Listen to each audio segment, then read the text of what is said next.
हाँ, अहले ज़ौक़ हैं आप लोग। तमाम अहले ज़ौक़ अरबाब सुख़न को नईम सैयद का आदाब। आज इस हफ्ते उर्दू अदब के कदरदानों की तादाद बहुत ज़्यादा है। आज हमारे फाउंडिंग मेंबर, ओपनिंग प्लेयर मखसूस साहब भी यहाँ मौजूद हैं। हमारी ये रिवायत रही थी कि इसकी इब्तिदा हम मखसूस साहब से करते थे और ये हमेशा बहुत अच्छा करते आए हैं, लेकिन चूँकि ये पिछली दफ़ा गायब हो गए थे एक दो दफ़ा, तो इंतज़ामिया ने फ़ैसला किया, और इंतज़ामिया में इस वक्त मैं ही हूँ तो इंतज़ामिया ने फ़ैसला किया कि इस दफ़ा इनको जो है पहले नहीं भेजा जाएगा। ठीक है, उसकी वैसे एक और वजह भी है, सिर्फ ये वजह नहीं है कि ये नहीं आए थे, इनसे अच्छा ओपनर मौजूद है। What do I mean by that? That here we have a bigger and better opener here, that we are lucky to have a special guest among us today. His name is Mark Johansson. Mark Johansson is among us. He is running for state assembly. He is a pro temp mayor of West Sacramento right now, has been the council member for 8 years.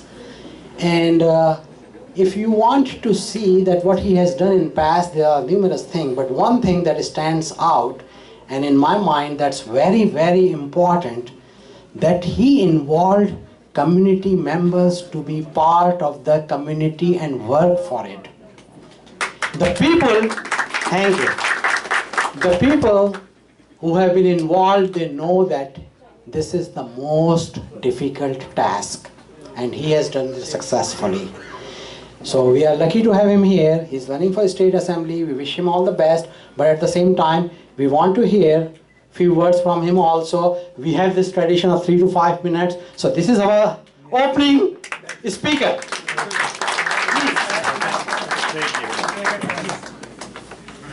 Well, thank you all for inviting me to visit you today. I'm the City Council in West Sacramento. I've been here for almost 8 years. And I think a lot of my experience in involving the community, I lived quite a while outside the country. I was 3 years, I lived in Amsterdam, and 3 years in Japan. And I had the experience of living out of the country, living in a foreign country, and what it's like to not really be from that country, and the different treatments that people have. And coming back here, I really have a lot more sensibility of folks that have made the effort to come to the country and to become involved. And we've seen through a number of different communities that really the way to be active is to get folks in the community politically active, get them on boards and commissions, run for elected office, and to really be visible so your issues are out there front and center. So I've had the great privilege to know a number of members in your community that have really given me a good insight on the issues. We actually had an event a while back at the Afghan Cultural Center here, hosted by Roger Dickinson and myself, on immigration and just the issues of immigration. I know it touches a lot of families in this group. But I really appreciate you giving me this opportunity to speak. My home phone number is always published. If anybody has any questions or anything, please give me a call. I think one of the things I like about being on City Council is actually having folks give me a call and ask and tell me what the issues are, and I can help. So if anything comes up, I know people have taken me up on that in the past. I certainly look forward to you all taking me up in the future. So thank you very much. Have a very good night.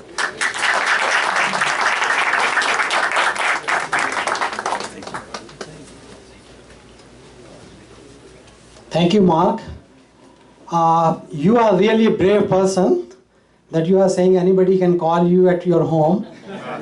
When you were a city council member, yeah, you could handle that. After being a state assembly member? Oh, yeah, absolutely.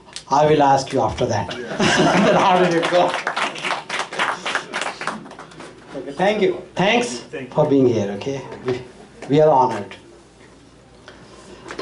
तो चलें जी मकसूद भाई, असल में जो है मेरा ख्याल ये था कि इंतज़ामिया का कि मकसूद भाई को तीसरे नंबर पे भेजा जाए, लेकिन जो दूसरे नंबर पे ख़ातून थी, जब मैंने उनसे कहा आप क्या सुनाएंगी, आप उनका नाम कुछ भी कह सकते हैं, शबीना बेगम, तो आप क्या सुनाएंगी, उन्होंने अपने शौहर की तरफ इशारा करके कहा मैं इन्हें बातें सुनाऊंगी। तो मैंने कहा कि खैर चलें छोड़ देते हैं इस बात को, हम मकसूद को ही बुला लेते हैं। मकसूद, अब मकसूद भाई हमारे जो है ये बहुत अच्छे अपना मुसन्निफ़ अदीब हैं और जो है कराची में नहीं लाहौर में अखबारों में भी लिखते रहे हैं और अब ये नहीं और बहुत कुछ है। बिस्मिल्लाह। सबसे पहले मैं तमाम उन दोस्तों का शुक्रगुजार हूँ जो इस दफ़ा स्पेशली दावत पे आए। सबसे पहले ये दुरिया भाभी के लिए एक शेर है कि, और नदीम भाई इनकी आज बर्थडे थी, कि कदम कदम पे मिले एक नई खुशी तुमको, कदम कदम पे मिले एक नई खुशी तुमको, अंधेरी राह में मिल जाए रोशनी तुमको। Thank you. तो ये है कि किसमें कुछ आज आंसू है इनका आज का जो है, तो इसमें कुछ मेरे अपने भी हैं और अगर किसी को ना समझ आए ये किसका है तो वो मेरा होगा, ऐसे ही है ना। तो असल में हमेशा ये ओपनर कह के वो मुझे बुला लेते हैं, तो इसके लिए वो मुझे एक शेर है बहादुर शाह जफर का, लिए जुल्फ खमशुदा हाथ में मेरे पीछे आके दबे दबे मुझे सांप कह के डरा दिया। तो उस पर मैं इनके लिए बनाया है कि लिए गोलमोल माइक हाथ में, लिए नईम भाई गोलमोल माइक हाथ में मेरी तारीफ करके दबे दबे मुझे ओपनर कह के फंसा दिया। तो खालिद भाई ये जो शायरी का काम है, ये जो शायरी का करम सही, जो करम सही तो भरम सही, इस मौसम बहार में मौजू आंसू रख के रुला दिया। यानी हो आज का मौजू है आंसू, तो आंसू ज्यादा मेरा ख्याल है कि परवीन शाकर से ज्यादा किसी ने नहीं बहाए, तो इन्होंने आज कह दिया कि टाइम भी थोड़ा है, मैं कोशिश करूंगा, लेकिन एनी हो। तो पहला है आंसू के, तो मान साहब जब चोट लगती है तो आंसू निकलते हैं और साथ दर्द होता है, और जब दर्द होता है तो शेर निकलते हैं। जैसे ये है कि वो चोट क्या हुई, वो चोट क्या हुई जो आंसू न बन सकी, वो दर्द क्या हुआ जो मिसरा न बन सका, वैसे तो कज अदाई का दुख कब नहीं सहा, वैसे तो कज अदाई का दुख कब नहीं सहा, आज उसकी बेरुखी ने मेरा दिल दुखा दिया। दुख सबके मुश्तरिक थे, दुख सबके मुश्तरिक थे, मगर हौसले जुदा, कोई बिखर गया तो कोई मुस्कुरा दिया। झूठे थे सारे फूल, झूठे थे सारे फूल जो पेड़ों पे आए थे, कोई शगुफा भी तो समरवर ना हुआ, तेरा ख्याल करके मैं खामोश हो गई, तेरा ख्याल करके मैं खामोश हो गई, वरना ज़बान खल्क से क्या क्या नहीं सुना। मैं जानती हूँ, मैं जानती हूँ, देखें ये कितनी उसकी मोहब्बत है कि मैं जानती हूँ मेरी भलाई इसी में थी, मैं जानती हूँ मेरी भलाई इसी में थी, लेकिन ये फैसला भी कुछ अच्छा नहीं हुआ। मैं बरग बरग उसको नमू बख्शती रही, मैं बरग बरग उसको नमू बख्शती रही, वो शाख शाख मेरी जड़ें काटता रहा। Thank you. मैं बरग बरग उसको नमू बख्शती रही, मैं बरग बरग उसको नमू बख्शती रही, वो शाख शाख मेरी जड़ें काटता रहा। और एक और है कि अब ज़रा सोचें कि हम अक्सर पाकिस्तान कुछ लोग हैं अपनी बच्चों को, बीवी को, महबूबा को, या वो बचपन वाली छीमों को छोड़ के आ जाते हैं, तो उस पर ये अर्ज़ बड़ी है ज़रा ये सोचना ज़हन में रखते हुए। टूटी है मेरी नींद मगर तुम्हें उससे, तुमको इससे क्या, टूटी है मेरी नींद मगर तुमको इससे क्या, बजते रहे हवाओं के दर, तुमको इससे क्या, तुम मौज मौज मिसले सबा घूमते रहो, तुम मौज मौज मिसले सबा घूमते रहो, कट जाए मेरी सोच के पर, तुमको इससे क्या। औरों का हाथ थामो तुम, औरों का हाथ थामो उन्हें रास्ता दिखाओ, औरों का हाथ थामो उन्हें रास्ता दिखाओ, मैं भूल जाऊं अपना ही घर, तुम्हें इससे क्या। तुमने तो थक के दश्त में खैमे लगा लिए, तुमने तो थक के दश्त में खैमे लगा लिए, तन्हा कटे किसी का सफर, तुमको इससे क्या। तो बात आंसू की है। आंसू पे मेरा जो पसंदीदा शेर है उसमें आंसू का लफ्ज़ नहीं है। खालिद, ये तुम्हारे लिए। वक्त रुखसत वो चुप रहे खालिद, वक्त रुखसत वो चुप रहे खालिद, आँख में फैलता गया काजल। तो खालिद साहब ये बताने आ रहे हैं कि आंसू क्यों बहा रहे हैं। खालिद। कोई बात नहीं, दिल खोल के बता।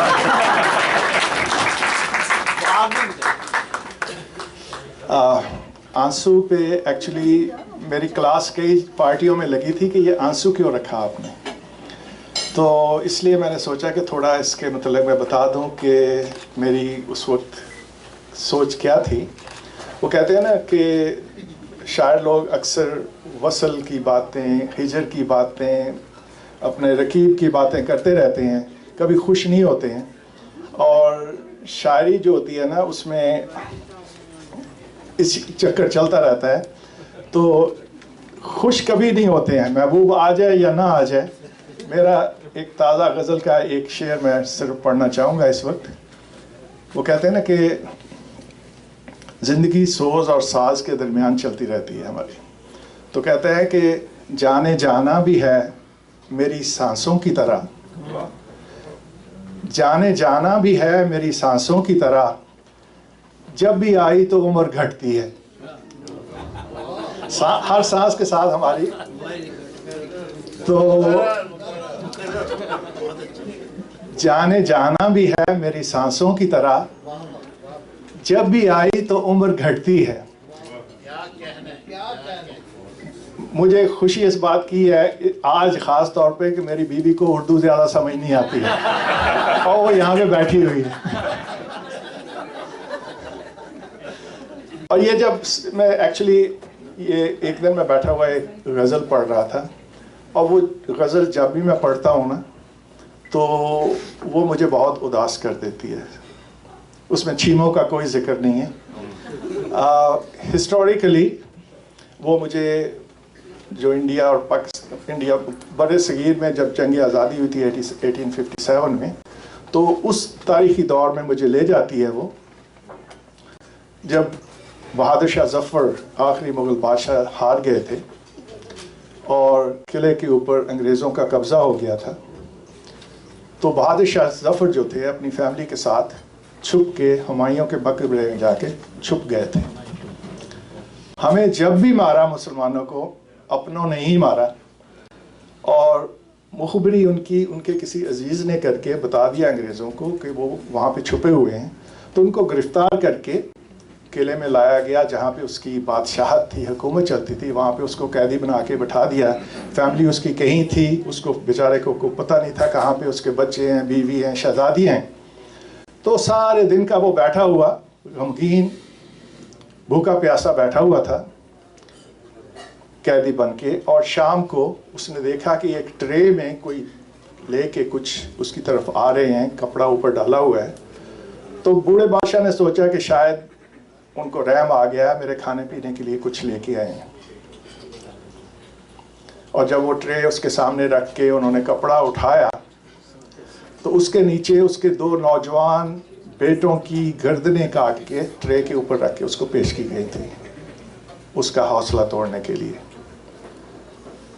तो बड़े सगीर में गर्दनें काट के लोगों को दिखाने की जो शुरुआत की थी वो तालिबान ने नहीं की थी। वो बहुत पहले बहुत महज़ब कौम के बड़े बड़े मशहूर लोगों ने बड़े सगीर में करके पेश की थी। तो मैं बहादुर शाह ज़फ़र की वो गज़ल पढ़ रहा था, न किसी की आंख का नूर हूँ, न किसी के दिल का करार हूँ, जो किसी के काम ना आ सकी, मैं वो एक मुश्ते गुबार हूँ। आज मैं पूरी गज़ल सुनाने के मूड में था, लेकिन आज माशाल्लाह बहुत बड़ी पढ़ने वाली हस्तियाँ दूर दूर से आई हुई हैं, बे एरिया से बहुत सारे लोग आए हुए हैं। ज़िया ज़फ़ीर साहब की मुस्कुराता हुआ चेहरा भी मैं देख रहा हूँ जी। ये भी एक सरप्राइज़ है आज के लिए, बर्थडे इसकी तरह से। तो इसलिए मैं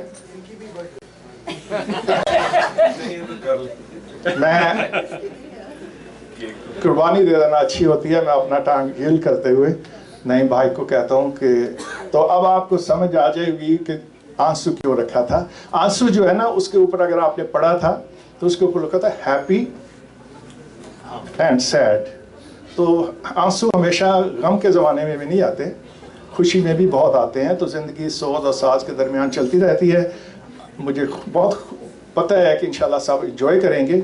और इस खुशी और आंसू के मजमून को एक सिर्फ हमारे जावेद अख्तर साहब हैं, नेशन वाइड इंश्योरेंस वाले। जावेद साहब खड़े हो जाएंगे।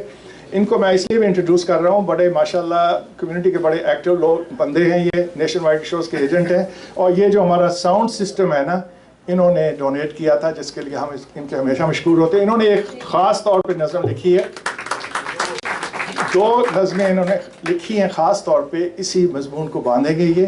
तो सोज और साज इंशाल्लाह चलता जाएगा और आई एम श्योर कि आप सब इंजॉय करेंगे। और सब नए लोगों को मैं वेलकम कहता हूँ। आते रहिएगा, शान बढ़ाते रहिएगा। बहुत शुक्रिया। आते रहिएगा, शान बढ़ाते रहिएगा। बहुत खूब। खालिद साहब, आंसू कि भई आंसू की, इन्होंने कहा आंसू, मेरे आंसू इस बात पे निकलते हैं कि हम सब लोग, बहुत सारे लोग जीने की हवस में इस हद तक मसरूफ़ हैं कि सांस लेने की उन्हें फुर्सत नहीं है।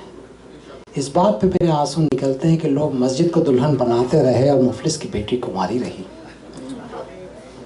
इन चीज़ों को देखते हुए एक मुझे रोशनी का दिया नज़र आता है, एक मीनार नज़र आता है, एक शख्सियत नज़र आती है जो दूसरों के दुख को भी बांटने के लिए मौजूद है। मैं उन्हें बुलाता हूँ कि वो आंसुओं पे क्या कहना चाहती हैं। कौन है वो? सुज़ैना मलिक।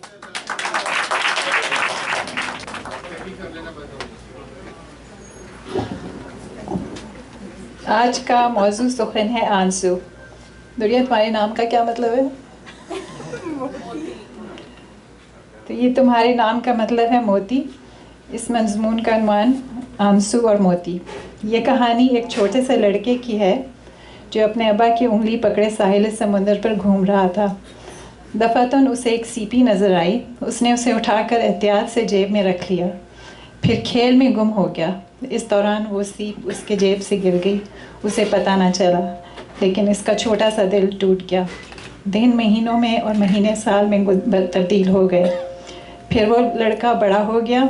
ज़िंदगी के एक मोड़ पे अचानक एक साथी मिल गया जो उसकी फैमिली की पसंद थी। जब उसने उससे पहली मर्तबा देखा तो वो हैरान रह गया। ये तो उसकी खोई हुई सीपी का मोती था। फिर ज़िंदगी के सफ़र में भी मुश्किल आई। उसी की शरीक सफ़र ने आंसू को मोती की तरह ज़िंदगी की माला में परो दिया। This is a story of you, Naeem भाई।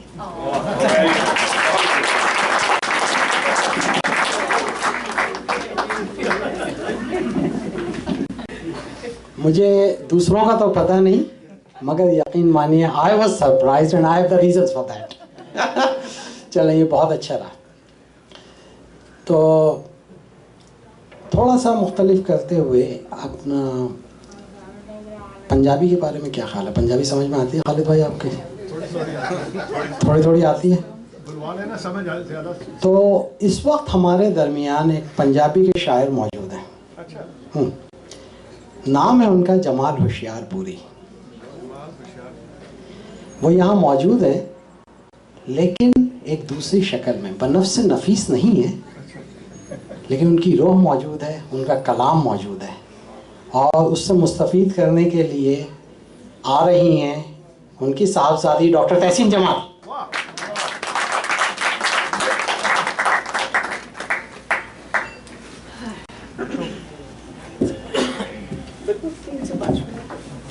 अस्सलाम वालेकुम ख़वातीन हज़रात, मैं हाज़रीन और मुंतज़मीन का बहुत शुक्रिया अदा करती हूँ जिन्होंने इतनी अच्छी महफ़िल सजाई, और मैं काफ़ी एक्साइटमेंट महसूस कर रही हूँ इस मौके पे, क्योंकि मैं आज अपने वालिद का कलाम पेश करना चाहती हूँ। मेरे वालिद doctor Jamal Hoshiarpuri pre partition में होशियारपुर में पैदा हुए, इसलिए उन्होंने होशियारपुरी रखा। ये उनका फेस है। 1923 में पैदाइश हुई, 2005 में वफ़ात हुई। उनकी ये किताब शायरी की उनकी वफ़ात के बाद छपी है, तो हमारे लिए बहुत बड़ा ख़जाना है। बहुत अच्छे शायर थे। अपनी वफ़ात से कुछ साल पहले 5-6 साल तक यहाँ मेरे साथ रहे और मुशायरों में जाते रहे, पंजाबी मुशायरों में अक्सर। मेरे बच्चे उस वक्त छोटे थे और मैं इतनी बदकिस्मत थी कि उनके साथ जा नहीं सकती थी, क्योंकि मैं छोटे बच्चे कहाँ साथ बिठाऊंगी, तो मैंने खुद उन्हें इतना नहीं सुना। लेकिन आज मैं बहुत फ़ख्र महसूस कर रही हूँ उनकी शायरी आपके साथ शेयर करके। तो गज़ल भी लिखते थे और नज़्म भी। मैं गज़ल से आपको एक गज़ल सुनाना चाहती हूँ। आंसू बहन। इश्क दे विच जो बीती है वो भुल्ली नहीं, इश्क दे विच जो बीती है वो भुल्ली नहीं, ऐसी नेरी होर किसे सिर चुली नहीं। सानू विच उड़ीका उल्ली लगी है, सानू विच उड़ीका उल्ली लगी है, दिल तेरे दी जंदरी अजे भी खुली नहीं।